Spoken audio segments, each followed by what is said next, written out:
Thank you for the introduction. So today I'm going to be talking about some recent work on working on a very specific type of linear program. So typically linear programs, as you all probably know, are solved either with a simplex method or an interior point method. And today I'm going to be covering a very unorthodox approach that you should not apply as a general method for solving LPs. But this is for a very specific case where I'm going to mention a few assumptions here about this matrix A. So this matrix A is, first of all, we'll say its dimensions are m by n, and the dimension m is far, far larger than the dimension n. And A is also very sparse. And the last thing we'd assume about A is that it can be represented explicitly, or excuse me, implicitly. So it can be represented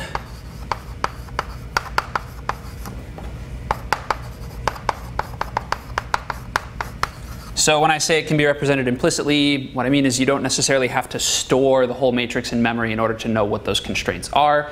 And the first thing we're going to do is give an example of the specific linear program I am interested in that satisfies these three things. So I've worked a lot on a problem called correlation clustering, which is NP-hard graph clustering objective, and the LP relaxation of correlation clustering exactly fits this criterion here. So what is correlation clustering?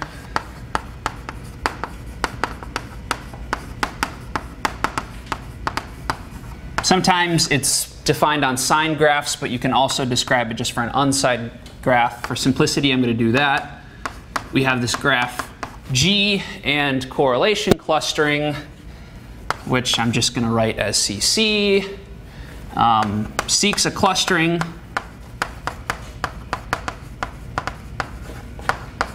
of G that minimizes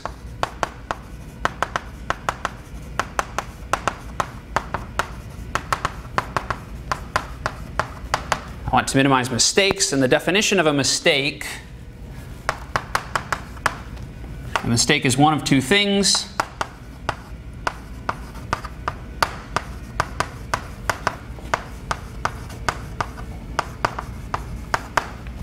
You make a mistake if you form a clustering where two adjacent nodes are separated,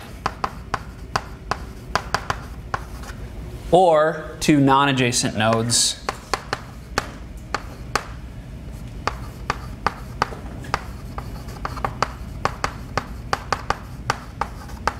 are put together. So just a very tiny illustration right here. If I have this simple, strange four-node graph, and I form two clusters, then here's one mistake right there because I've got two adjacent nodes that are separated, so that's a penalty of 1. And here I have two nodes that are not adjacent to each other that are in the same cluster, so there's a penalty of 1. And there are weighted versions of the problem, but this is just the simple form of correlation clustering where I want to minimize the number of mistakes. Yeah, question? You got to choose how many clusters you use? The number of clusters you form automatically results from solving the optimization problem. So it doesn't have to be 2, it could be any number. You could have every node in its own cluster if that happens to be optimal. So it's kind of a neat feature of correlation clustering. So formally, we can express the correlation clustering objective as follows.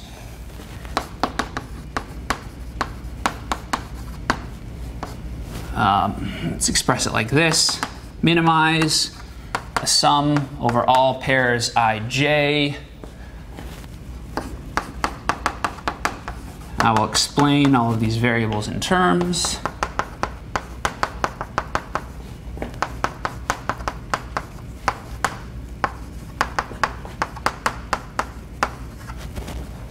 So these are called metric constraints.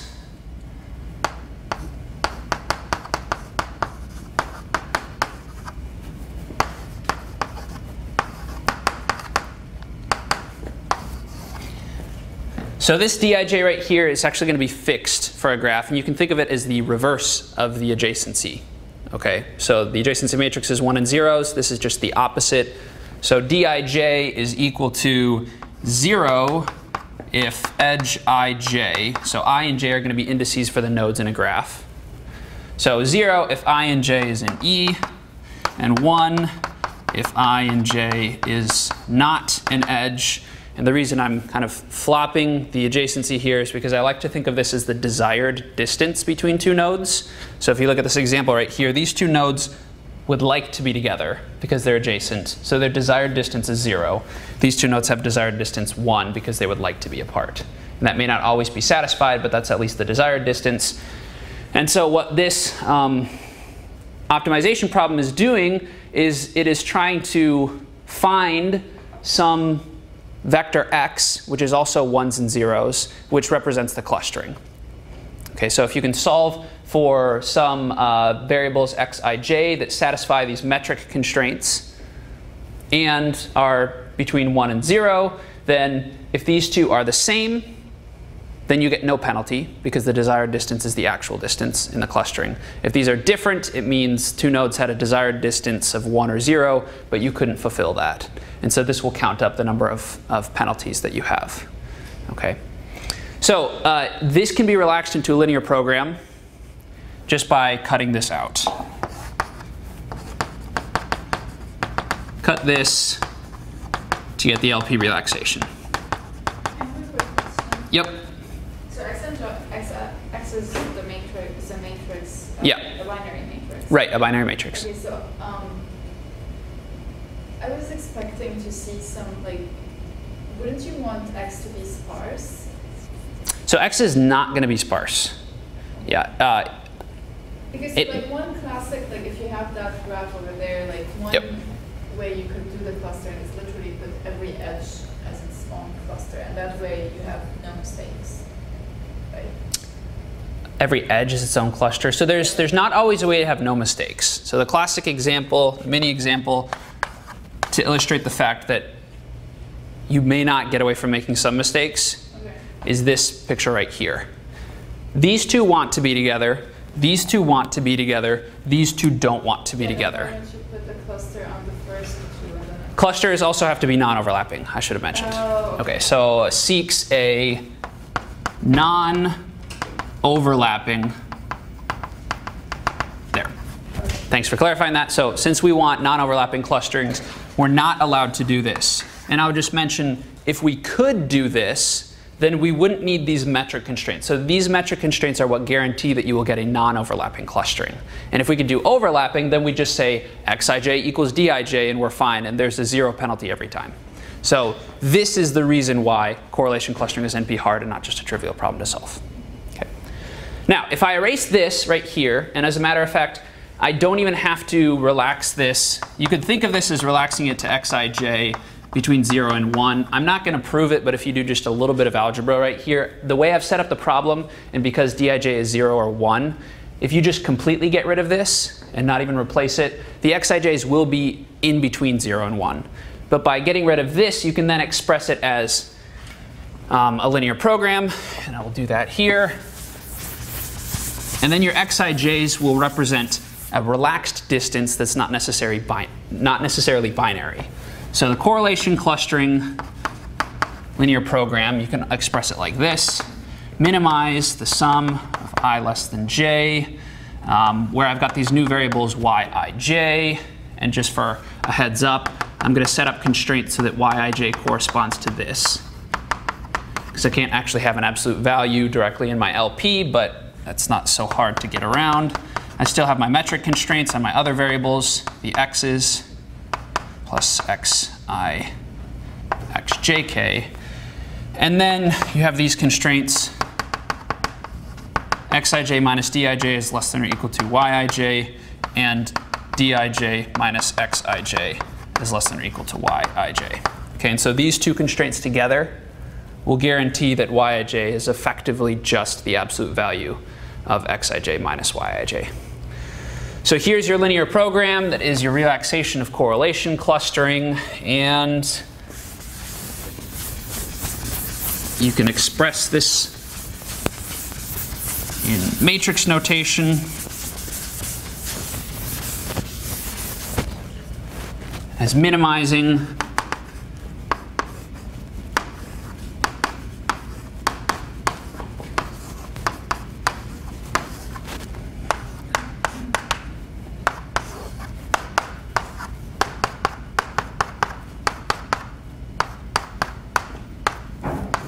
here's what your actual matrix looks like. X and Y store your xij and yij variables. E is the all ones vector. I's are just identity matrices.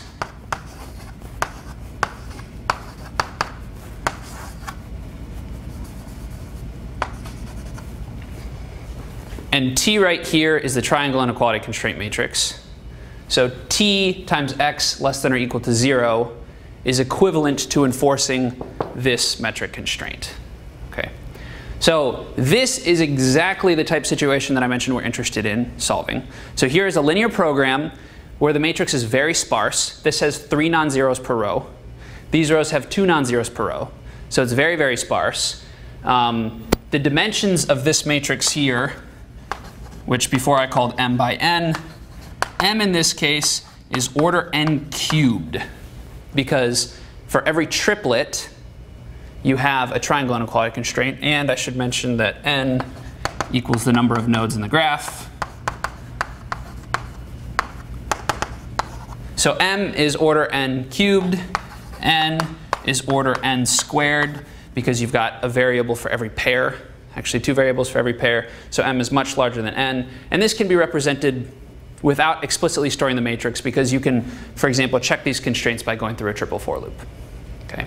So this is why we're interested in solving, developing a method to solve linear programs of this form.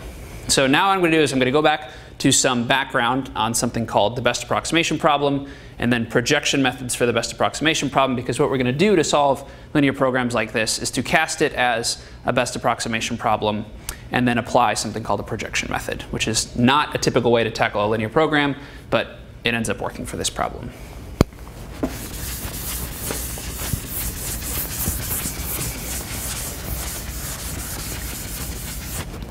So background, first of all, on the best approximation problem.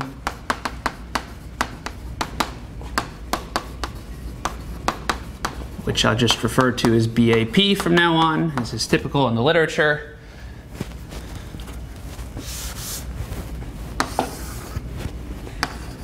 So for this problem, we are given CT. This is a convex set in R capital N.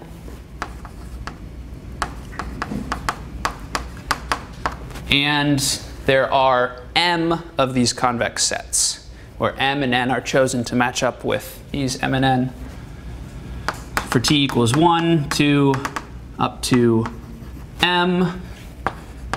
And capital C is the convex set, which is their intersection.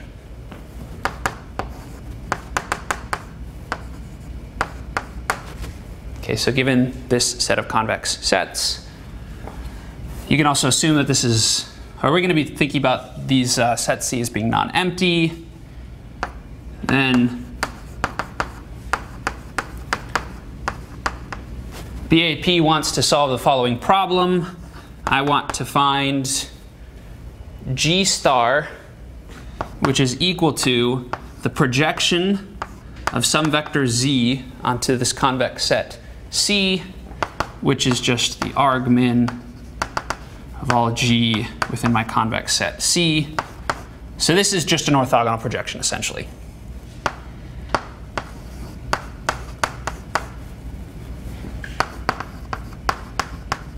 For some fixed Z. So for some reason you care about this vector Z, or you have this vector Z and you want to project it onto the convex set right here. So best approximation problem is just an orthogonal projection. I'll mention that you can use pretty much any norm here, but it's easy to just think about this being the 2 norm for now. That will get us by just fine. And then also, certainly in the case that we'll consider, and in general, one way you tackle the problem is using projection methods in the case where, even if it's somewhat difficult to project onto the convex set C, it's actually very easy to project onto an individual one of these CTs. So we're going to assume that, I don't know, G star sub T, which is the projection onto CT, is easy. Okay. So if it's easy to project onto these, but your ultimate goal is to project onto these, then in general projection methods what they do is they perform a bunch of projections iteratively and cyclically onto these smaller sets in such a way that you will eventually converge to your larger set C. Okay. Before I chat about a specific projection method that will work for our problem, I want to reconcile the differences between the best approximation problem and linear programs because they're not exactly the same thing. Of course, the objective functions look different. So how do we reconcile the difference between the best approximation problem and LPs if it is the case that I want to apply methods for BAP in order to solve the LP? We need to consider two things, the constraints and the objective function. The constraints are not so difficult to talk about.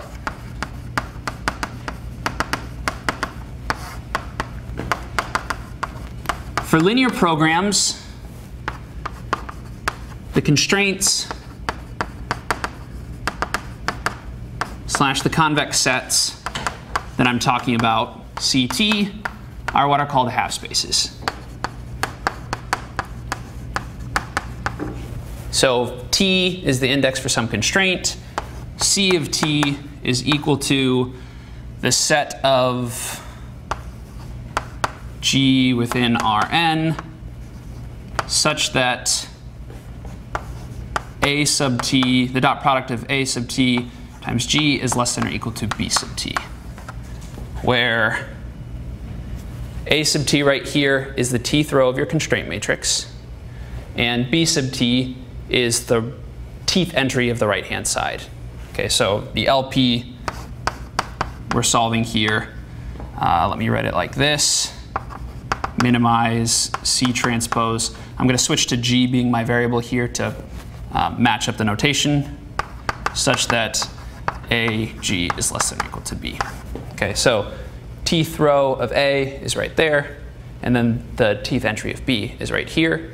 And so one specific version of the constraints or the convex sets that you're looking at in the best approximation problem is just half space constraints. And so these are what the constraints in convex sets look like. Okay. Okay, how about the objective function now? So this is the constraints for the LP, but there's a difference we have to reconcile between the best approximation problem's objective function and the LP objective. So objective function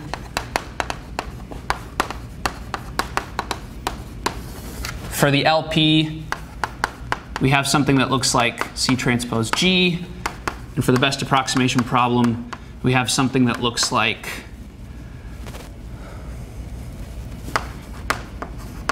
G minus Z. So consider this LP right here, and consider the related best approximation problem objective.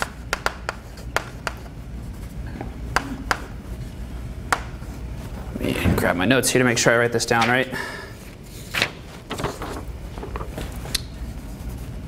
I'm going to introduce some positive constant gamma times C plus G, square this. And this is equal to just G, of course, minus negative gamma C. And so this right here is just a special version of the best approximation problem. And if you square this out, this is equal to gamma squared times your vector C squared 2 gamma C transpose G plus G squared. And so if I'm going to take the argmin of this right here, which is just the argmin of this, then I can kind of ignore this constant right here. This is just a constant. So argmin of YC plus G, I'm just talking about the 2 norm squared right now. This is the argmin. Rearrange things just a little bit, and you're taking the argmin of this. 1 over 2 gamma times the 2 norm of your solution vector. And this is starting to look a lot more like this right here. The only difference between the two is that you've tacked on this extra term right here. And so as long as this gamma right here is large enough, the problems can be shown to be equivalent. Okay? Because then you're just finding the minimum 2 norm solution of your LP. And so there's a theorem by someone called Mangasarian a while ago, is that for some gamma greater than 0, when gamma is greater than gamma sub naught, I'll be hasty just to write out these problems are equivalent. Now, there are still some important considerations when trying to decide what gamma to use right now. I don't have time to go into the details, but if you're careful enough, you can make some guarantees about how even if you haven't perfectly chosen the right gamma to make the problems 100% equivalent, you can at least bound the difference between the two objectives. Okay, so that's all I'm going to say about gamma. I'm just going to mention that you can use best approximation problems to solve linear programs because of this relationship right here. Okay. All right, so now we're going to talk about a specific projection method.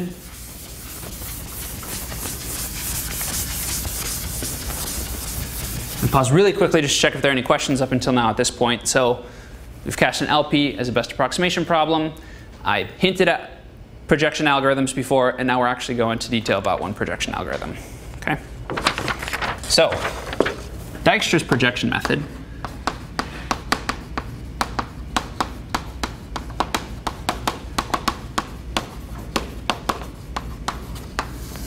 let me just write out pseudocode for Dijkstra's projection method, and we'll talk about what it exactly is doing. So again, we're still solving.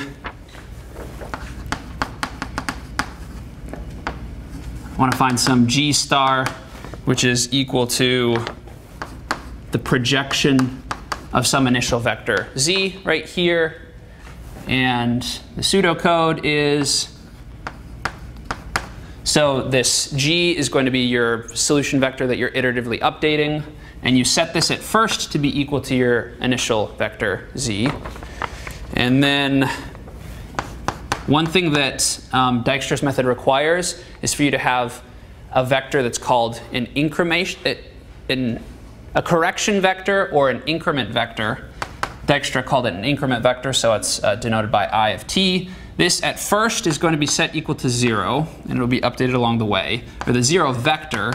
So this is in Rn for every t from 1 up to m.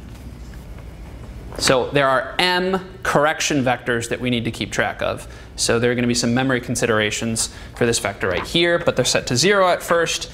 And then for iteration 1, 2, 3, until convergence, you repeat the following steps. So first of all, you need to visit the constraints cyclically. So you visit constraint 1, then 2, you get up to m, and then you wrap back around to constraint 1. You're just marching through the constraints cyclically, and so you can just write that with modular notation.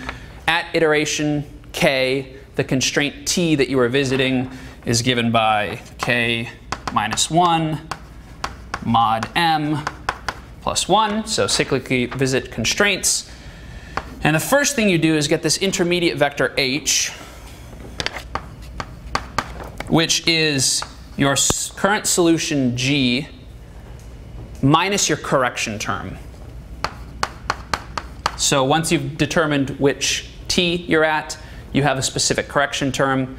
Correct your current iterate, and then project. And then you update G by projecting. Instead of saying p sub c sub t, I'll just say p sub t. So project onto the tth constraint this vector h right here. Okay.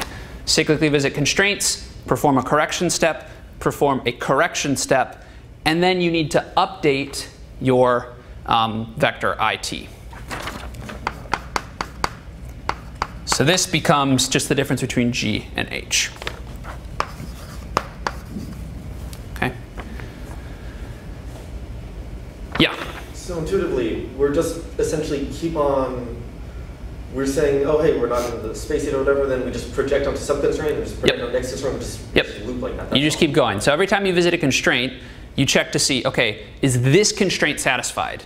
And if it's not satisfied, you perform a projection. And then you just keep going. You update. So how do we check if it is satisfied in here? How do you check if it's satisfied here? Somewhere baked into these subtractors? So you always do this step. Okay, you always first perform a correction. And then this right here Well, I mean, the way you can interpret this is projecting onto where you this is just projecting onto what you already be. So there's a chance that this changes nothing. Okay, in theory, you're still performing a projection, but it's just the identity projection. Okay. So in actual implementations, often that involves checking and then not actually performing anything if you realize I don't need to change anything. But in theory, it's always a projection, even if you're already satisfying the constraint. I'm not going to provide a proof of this because it's incredibly long, it's incredibly tedious, but this is just a well-known, well-studied algorithm for the best approximation problem. Yeah? So when this converges? When does it converge? Yeah. What do you mean? It is guaranteed to converge after a while. So it has a linear convergence rate. But projection methods for the best approximation problem don't necessarily have wonderful convergence properties. No, I mean when, like when we stop, like when we... Oh, so you're saying like, what do I mean when I just say? Yeah. So you basically just keep track of your vector g, and when the residual, the difference between the g at the beginning and the g at the end is stopped. Or actually what you'll do is you'll visit every one of the constraints, and then after a whole pass through the constraints, check how much your vector has changed. And once the residual is small enough, say I'm done. Okay. So for half-space constraints, this has a linear convergence rate, which is actually about the best result there is for any approximation, any projection method. And now I'm just going to chat a little bit about what's going on here with these I sub t's. So yep. Just a question there. Essentially, you've got a cyclic loop through all of your constraints. Yes. Is that key to the proof, or could you do a randomized visit to the constraints where, as long as you visit? I'm pretty sure you could do, there have been a lot of, Dijkstra, of course, just presented it like this, right? And then other people have extended since then to say as long as, so you can replace this function, this mod function, with other functions as well. Okay. And I think, I don't know them off the top of my head, but there are certain assumptions that you have to satisfy about how often you visit every constraint, at least one every how many times you will get convergence eventually. Yeah. Doesn't have to be perfectly cyclical, but it just happens to be what's most common used. Okay. Yep. Kind of tangential, but are perceptrons technically a BEP problem then? Because you check every point, are you in the right classification projector? Or yeah, from my understanding of perceptrons, I kind of see some similarity, but I can't say off the top of my head that it's exactly the same thing. Yeah. So can you converge without visiting all the constraints? I'm sure in theory you could construct some example where that's possible, but I think in general it's very important that you're always visiting the constraints, at least at some point. Yeah. Okay, so what is the issue here with this method? Remember, for the problem that we're interested in, n is order n squared, m is order n cubed. And what I've just told you is that in order for this to converge, at least for half-space constraints, I should mention that for certain types of constraints, you can completely ignore this I sub t, and it just becomes a cyclic projection method. But for half-space constraints, or the linear programs we're interested in, you do need correction terms in order for convergence to happen. So the super naive thing would be to say, well, I have these order n squared vectors, and I have order n cubed of them, so does that mean I have order n to the 5th memory? No, you can get away with that not being the case as long as you have a linear program like ours. So let me just sketch out a couple considerations for memory.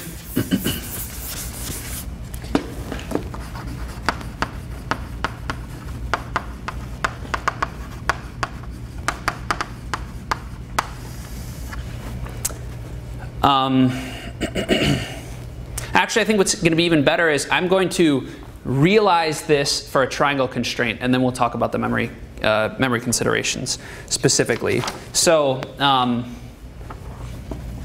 here, let me do it like this.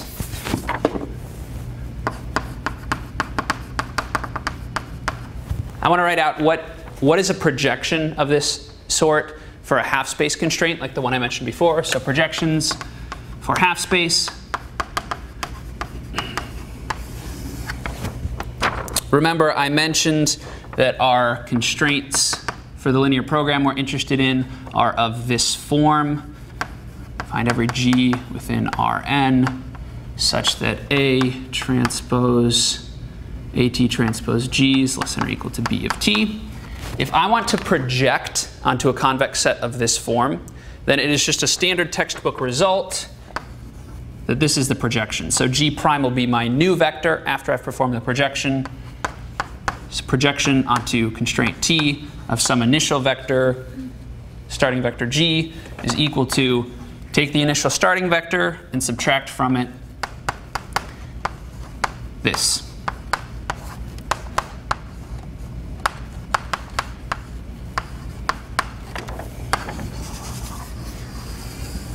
You can look up this result in some textbook.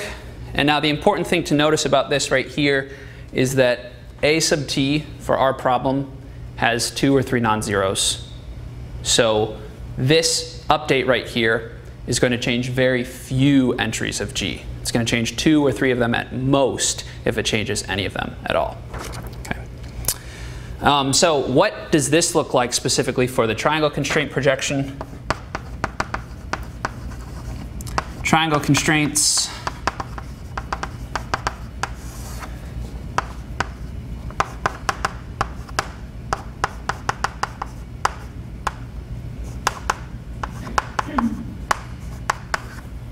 So as I'm performing Dijkstra's method, specifically now on the linear program that I'm interested in, I'm moving along and I'm checking this constraint here at some triangle T, which is an ordered triplet ijk. Okay. And if this is not satisfied, I need to perform some sort of projection. So what does this look like for this constraint right here? Well, in this case, I'm going to say that delta is equal to this term xij minus xik minus xjk. My right-hand side, bt, is 0. And so my row A of t looks something like this. I've got a bunch of zeros. And then somewhere in here, I've got a 1, a -1, and a -1, and then a bunch more zeros. Okay, and these will not necessarily all be together, but just for illustration purposes, I'm going to shove them all together. And so then my vector x, which stores the xij variables, looks something like this.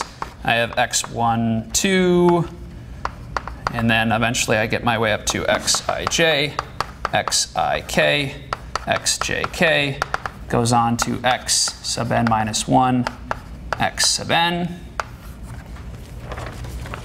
So if I'm looking at what's going on here for this projection specifically for the triangle constraint, as I already said, b sub t is 0, and then I'm taking a dot product between these two vectors, the dot product between a sub t and x, where think of x. I want to make sure I'm not getting too confused here between the notation. Remember my LP, the correlation clustering LP involved variables x and variables y. Together, I'm going to think of these as g. For the triangle constraints, they only affect x right here. So I'm sort of looking just at the dot product between these two things. So the dot product between a of t and x is exactly equal to this thing I call delta. And so this update right here becomes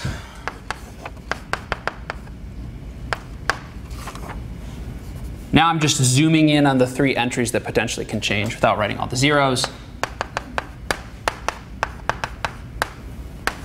I'm updating these 3 entries that I'll denote by primes.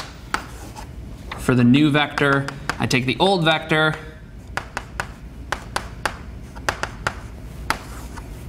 and I subtract this right here, just becomes delta. And since a sub t has 3 non-zeros, this is just 3, so there's a 3 in the denominator. And then I've just got 1s and -1s in the vector a sub t. Okay? So does this make sense? This update right here, if you zoom in on what's happening with just a few things, this is the update I'm performing to my x vector. Okay? And so what this means for Dijkstra's method is that my I sub t's is just the difference between the new thing minus the old thing. So this minus that is just equal to this right here. So minus delta divided by 3, 1, negative 1, negative 1. So for starters, I'm certainly not going to waste space storing an entire length n squared vector. The worst case scenario is I can store 3 things. Actually, though, I can get away with just storing one thing, this delta right here. Because if I have delta, and I know what ij and k are, I can recreate the relationship among these variables right here. So at most, I'm storing delta things, which could mean order n cubed storage, which is still a lot. And one thing that I found to be crucial for getting better performance out of this is don't store delta at all if it's 0. Okay? Which makes sense, but of course it. So a lot of the background from this comes from a certain paper where they said that you'll need order n cube storage. And how often is it 0? So what I have found is that for the correlation clustering LP, it is. I don't know exactly how many times it is, but it's certainly not order n cubed.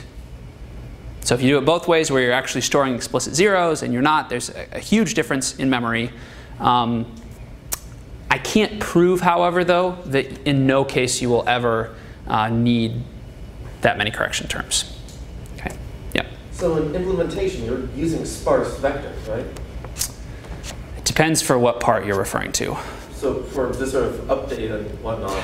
Yeah, so for this, actually, what I'm doing is you have to kind of do a weird thing because one slight trick, and the reason why you have to do something that's slightly non-trivial when I say don't store this if it's 0, is you need to know which non-zero delta corresponds to which constraint, right? So this is the reason why at first you may think, in order to keep track of things, I may have to explicitly store zeros.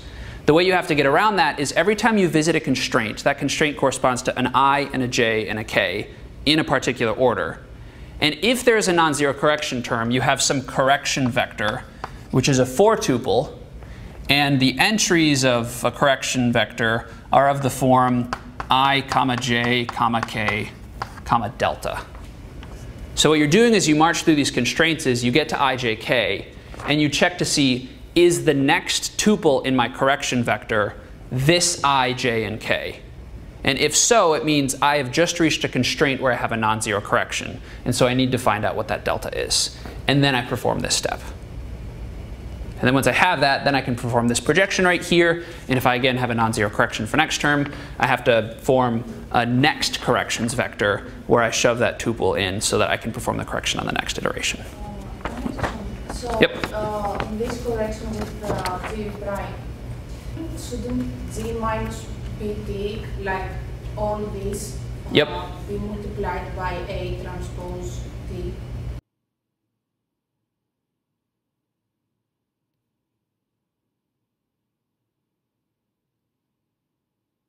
OK, so what we've basically gotten up to until this point is to mention that we can use Dijkstra's method. There's some clever techniques we can do to make the memory constraint a little bit lower. I can't prove that in the worst case it's not still going to be order n cubed. I want to wrap up just because we're almost out of time right here, but I want to at least hint at something that I've done to try to extend this work currently. Basically, a lot of this is the background summary for an algorithm called the triangle fixing algorithm by Inderjit Dhillon and some of the people in his research group at UT Austin. And so they went back and used Dijkstra's projection method to solve a problem called the metric nearness problem, which is very closely related to the correlation clustering LP. And so that's kind of what set me down this whole rabbit trail here. And then when I realized that in the worst case I still might need cubic memory, I tried to find ways around that. And so I went back to the original best approximation problem and said, are there other algorithms or other projection methods other than Dijkstra's method that will allow you to avoid this cubic memory constraint? And so I don't have time to go into the details, but I'm just going to mention one that's kind of like the next step that I'm currently working at. Another projection method, due to someone called Bauschke, avoids the cubic memory requirement. And I'm going to sketch that and then end there, and then we can just chat about whatever we want. So Bauschke's projection method.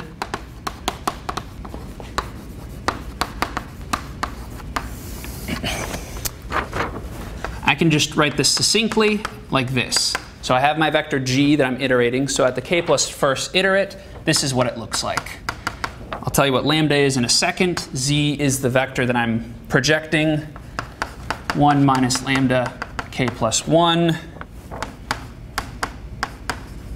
Again, this t of k just means at iteration k, find out which constraint you visited, and then project g of k. Okay. So what's different about this right here is that I don't have a correction term. What I have to do right here is I just project the regular old iterate without correction term. But then I have to have this kind of correction, or I have to include somehow my original z with this lambda sub k plus 1, which usually people just use this sequence right here. And this is called a steering sequence, with the idea being that you're not providing corrections here. So in order to make sure you're still converging to the right thing, you kind of have to steer your solution to the correct projection that you're going to. And the way you steer it is by adding this extra term, which kind of brings you back to your initial vector z that you're starting to project. And again, this has a complicated proof for its convergence. But this is another method that technically will converge, and it does not require the order n cubed memory for our problem in particular. David? Does that give you algebraic convergence, though, then, because of that steering sequence? Does it give you algebraic convergence? Yeah. When you say algebraic convergence, you just mean as the limit? Well, yeah, I mean something that's like 1 over k. I don't know if there's any convergence result beyond just mathematically speaking. So this is one of the problems with this method versus Dijkstra's projection method. Because with Dijkstra's projection method, at least you can say that you have linear convergence with half space constraints. I've looked through the literature, and as far as I can find, I cannot find any particular convergence guarantee beyond just asymptotic convergence. And I will also mention, this was kind of a first step in a long line of things. This does not work well for the correlation clustering LP. However, if you go back to the original paper that Bauschke wrote, this is the way that some people summarized his work, but he actually provides a more general result that allows for other lower memory sequences. And so by following that rabbit trail, I was able to come up with a few different iterations that are slightly different from this that lead to a Bauschke type projection method that in practice actually is competitive with Dijkstra's method, and it avoids cubic memory. And we're out of time, so I'm not going to say more about that, but this is sort of what I've been working on, and this is the area that I'm currently looking more into. So we'll wrap up there.